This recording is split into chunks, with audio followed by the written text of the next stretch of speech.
Shalom, selamat pagi saudara yang dikasih dalam Tuhan, puji Tuhan. Pagi hari ini saudara yang dikasih dalam Tuhan, saya kembali mengajak setiap umat Tuhan dalam program Bible and Coffee ini untuk kembali merenungkan firman Tuhan. Sebelum kita memulai segala sesuatunya, kita perlu firman Tuhan, kita perlu pewahyuan dari Roh Kudus, sehingga akhirnya apapun yang kita hadapi sepanjang hari ini, kita tetap kuat, kita tetap teguh, kita tetap beriman, dan tidak ada kata putus asa ataupun kehilangan pengharapan. Kenapa? Karena kita dengarkan firman Tuhan, kita memulai hari bersama firman Tuhan, kita memulai hari dengan berdoa, dan kita memulai hari meminta pertolongan daripada Tuhan. Maka saya percaya kekuatannya, anugerahnya dikaruniakan buat saudara dan saya dalam menjalani sepanjang hari ini. Mari saudara, kita akan kembali merenungkan firman Tuhan, kita berdoa.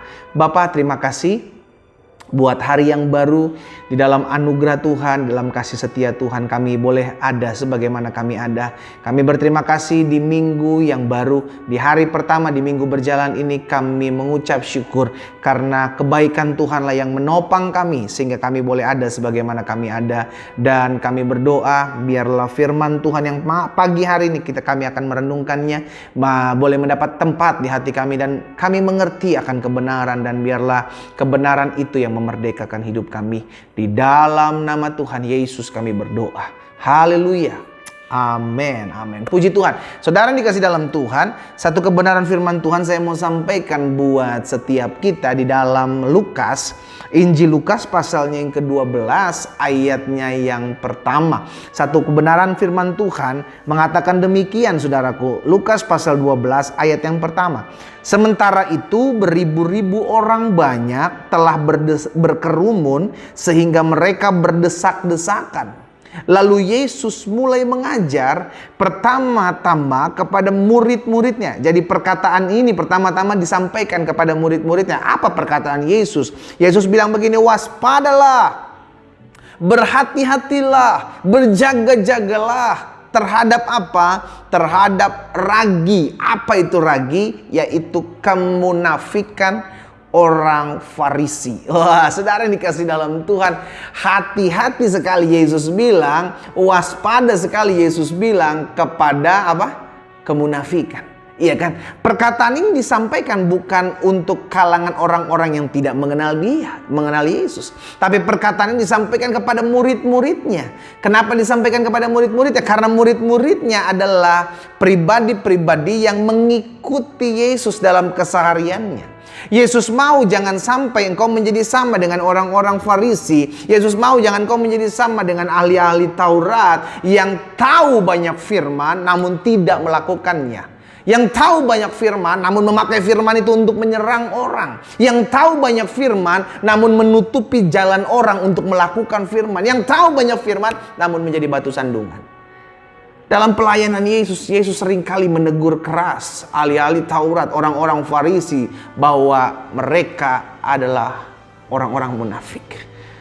Yesus bilang, kau seperti kuburan yang di luarnya rapih, dilabur putih, tapi dalamnya penuh dengan tulang belulang. Di dalamnya hanya ada kematian. Saudara dikasih dalam Tuhan, hati-hati.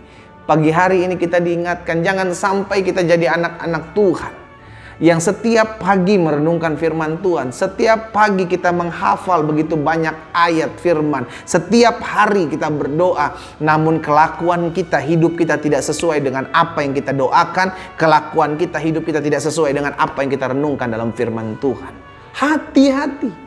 Itu sebabnya jangan sampai kita jadi orang-orang yang Yesus katakan sebagai orang-orang yang penuh dengan kemunafikan. Yang sudah tahu banyak firman Tuhan namun tidak melakukannya. Yang sudah tahu kebenaran namun jadi batu sandungan buat orang lain. Itu orang-orang yang munafik. Berdoa namun selesai doa maki-maki orang. Jelek-jelekin orang, ngegosipin orang. Banyak baca firman, banyak merenungkan firman, namun memakai firman, wah ini firman ini cocok nih buat suami gua nih, cocok nih buat istri gua nih, cocok nih buat mertua gua, menantu gua nih, firman Tuhan. Jadi dia mengenakan firman bukan kepada dirinya. Itulah orang-orang munafik yang memakai firman untuk menyerang. Memakai firman bukan, Alkitab mencatat sebagai cermin. Ketika kita melihat firman, ketika kita merenungkan firman, maka kita tahu apa yang menjadi kekurangan kita. Kita lihat, oh Saya masih kurang di kesabaran. Oh, saya masih kurang dalam saya menggunakan kosakata yang baik. Oh, saya masih kurang dalam saya menuntun menggunakan pikiran saya. Di situ kita mulai berubah karena kita lihat kaca. Kita baca firman, kita melihat diri kita apa yang menjadi kekurangan kita. Akhirnya kita berubah. Kita berubah dan berubah semakin hari semakin dibaharui melalui firman. Seperti itu seharusnya orang merenungkan firman. Jadi pertanyaan kalau kita sudah tahu banyak firman. Jadi pertanyaan kalau kita sudah tahu kebenaran tapi tidak pernah mengalami perubahan. Saudaraku, sejatinya kita sedang menjadi orang-orang yang munafik. Kenapa? Ya lu tahu banyak firman. Tapi tidak satupun firman itu melekat dalam hatimu. Kita tahu banyak firman. Tapi kita justru dengan gampangnya menyerang orang dengan firman. Kita cari-cari kesalahan pasangan kita cari-cari kesalahan istri kita cari-cari kesalahan suami kita, anak-anak kita, orang tua kita dengan firman. Kita lupa bahwa firman itu pedang bermata dua.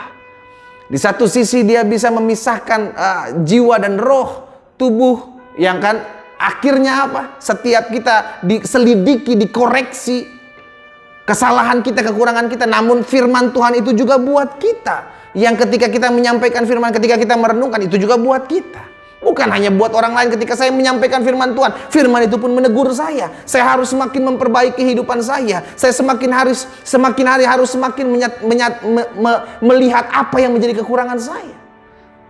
Saudara dikasih dalam Tuhan, mulai hari ini kita diingatkan. Hati-hati, jangan sampai jadi orang-orang Farisi. Orang-orang yang penuh dengan kemunafikan. Mari kita berdoa. Tuhan Yesus, tolong kami agar kami tidak menjadi orang-orang yang penuh dengan kemunafikan. Mampukan kami untuk tetap menjadi pelaku-pelaku firman Tuhan melalui hidup kami. Nama Tuhan dipuji dan dipermuliakan. Di dalam nama Yesus kami berdoa. Haleluya. Amin, amin. Jangan jadi orang-orang munafik, tapi jadilah orang-orang yang setia. Jadilah orang-orang yang tulus. Jadilah orang-orang yang memuliakan nama Tuhan. Tuhan Yesus memberkati kita.